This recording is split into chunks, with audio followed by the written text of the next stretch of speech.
Are you going to do it? Nope. You're not.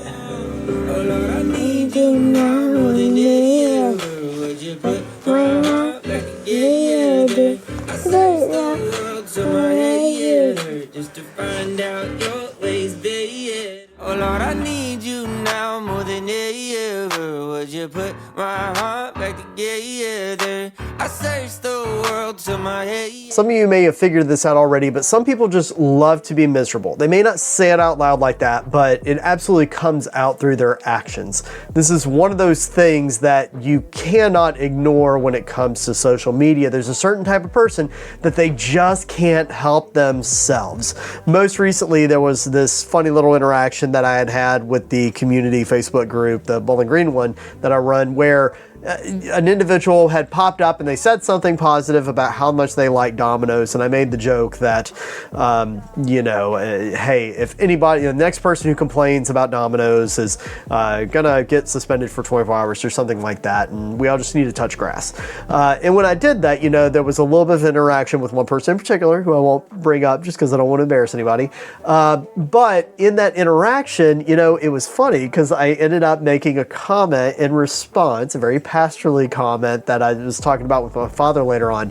And essentially just kind of bringing up the fact that, there's certain people that if somebody says, I like Domino's, then there's a certain type of individual who just can't help themselves but to turn around and say, what? You like Domino's? I need to let them know how much I don't like Domino's. You could be saying that I like puppies, and they'll pop up and say, what? What do you mean you like puppies? Cats are better. I need to let somebody know. And the internet is just terrible about doing that. But you see this in a lot of different facets of people's life. You can see this with just anything that's divisive, really. You can see it with politics. You can see it with social issues. You can see it with music preferences. You can see it in any place that you possibly turn, where there are certain individuals that they just seem miserable. And I bring this up because I think that in that there is a perspective shift that needs to occur, and it really surrounds the idea of extremes more than it does being just miserable or happy.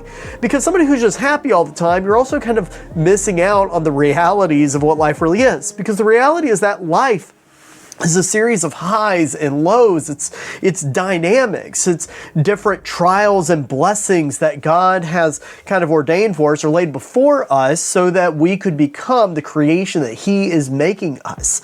And when we turn around and we adopt these perspectives that are just one-sided, we end up missing out on what God is actually doing. And this is what I would actually offer, is that when you see individuals who are just so obsessed with their own misery or their own depression or criticism or whatever you want to say it is, or you see people who are just like, nothing but bubbly all the time and like everything's happy and that's how everything has to be, I want you to ask yourself this: are these individuals who are seeing life for what God is presenting them, or are they seeing life for how they prefer to see it? And when I say that, that may sound funny, but keep in mind, some people really enjoy that cathartic feeling that comes from being cynical and being negative all the time. And likewise, it's kind of obvious that some people really enjoy just being happy and bubbly all the time. But God is giving us what He is giving us. And sometimes He gives us times of great blessing. I mean, we see this over and over and over again in the Bible, right? That God blesses us immensely in so many different ways. But also, sometimes God calls us to trial. And God calls us to trial because there is growth that happens there. There's endurance that is built. There are things that happen in those tough moments that we still should be looking out for, that God is doing in our lives. But in order to be looking for God in either one of those situations, we have to shift the perspective from what we are getting out of the situation and from what we are experiencing, and instead shift our perspective to what God is doing in our lives. And when we do that, ultimately what we end up with is a more fulfilling life, for what Christ talked about, him, that He was coming to bring us life more abundant. We end up experiencing that abundance of life that otherwise people don't end up experiencing.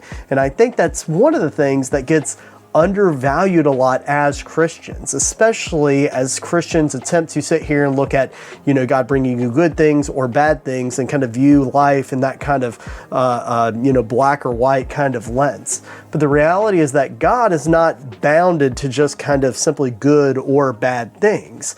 God is creating something that sometimes is more complex. Sometimes it's mysterious. Sometimes it's things that we can't understand. And I think that embracing the fact that sometimes we don't understand everything that's going on, and so sometimes it's okay to go through a bad time, and sometimes it's okay to not just sit here and pat ourselves on the back and get too prideful in ourselves in the good times. There's a lot of value that comes out of that, because ultimately what you're doing is you're reinforcing the same thing, which is this: that God is sovereign over our lives in both the good times and the bad. God remains sovereign.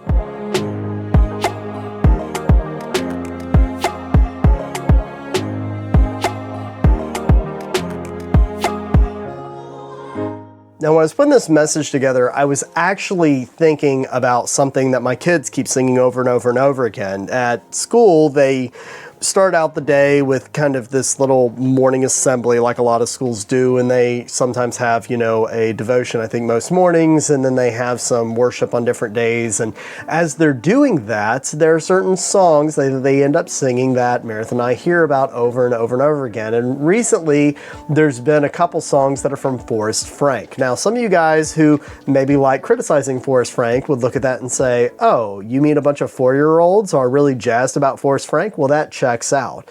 But I'll say that even though a lot of people like to pick on Forrest Frank for not having very profound lyrics, there was something in there that to me actually struck me as being kind of profound.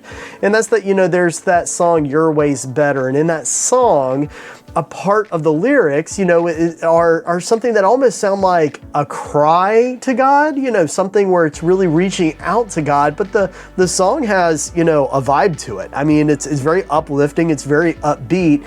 And yet, in the chorus, he still says, I need you now more than ever. And when you sit there and you kind of break down what he says, you can kind of see that in the midst of this very happy thing, there's kind of this acknowledgement that, God, I need you. And that's something that to me struck me as profound, because I think that's kind of that lens that we're talking about here. It's that perspective that when you're experiencing great highs and great victories, don't get too high, because God is sovereign. And when you get too low, don't let yourself just kind of wallow in how low things are, because that God that was God in the good times is still the God that is the God in the bad times. And in the case of that song, I think the way it kind of comes across is that, in your victories, you still cry out to God that I need you now more than ever.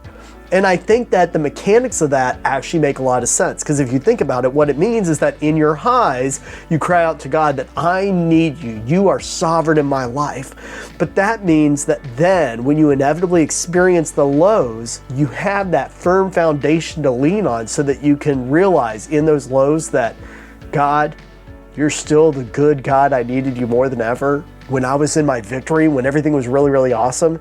So now that things are a lot lower right now, when it's a lot harder, I need you to help me. I need you to pull me out of this. I don't know. That was a really profound point to me, and it really struck me really, really hard.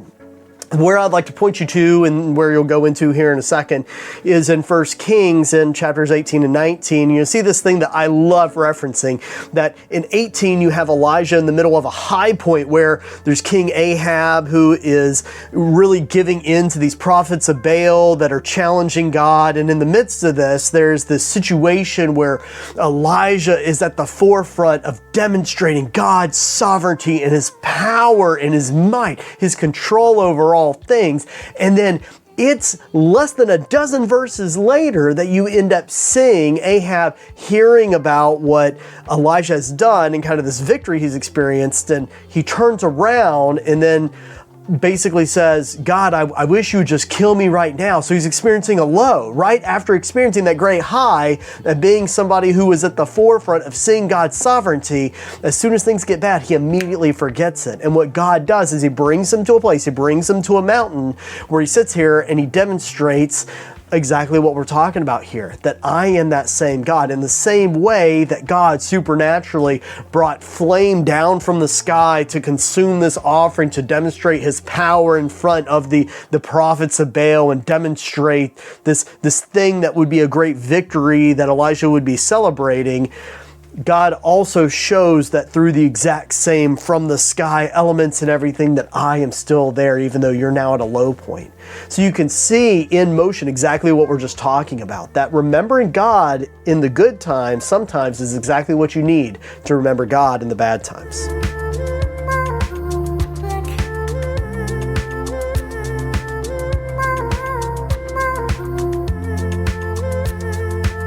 You know, the lyrics of that Frank Forrest song say, your way is better, but I think inserting the word always in there is something that would be really good for us to remember, that your way is always better.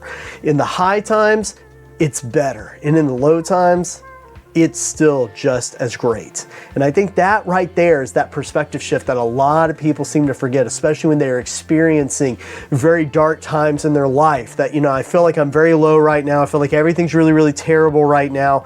And in the midst of all that, it can be very easy to forget that God, that same God who gave you all of those great things in life, and that God didn't change. Our circumstances changed.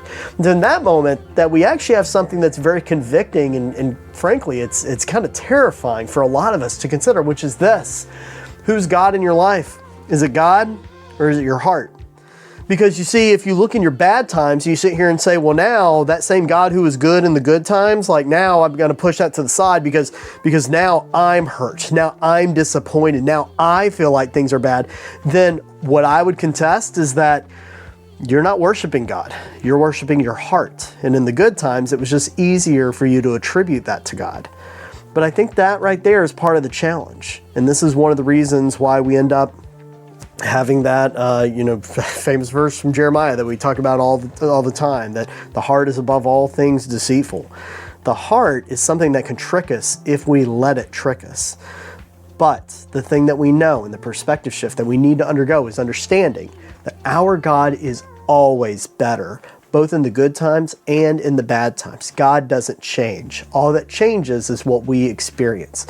And so long as God is sovereign over our lives, nothing can overwhelm us. Nothing will get us too high in our highs, and nothing will get us too low in our lows. So who is your God? Is it your heart or is it Jesus Christ? That's a lesson that we got for you today. I hope you're able to get something out of it. Until we can meet again, God bless.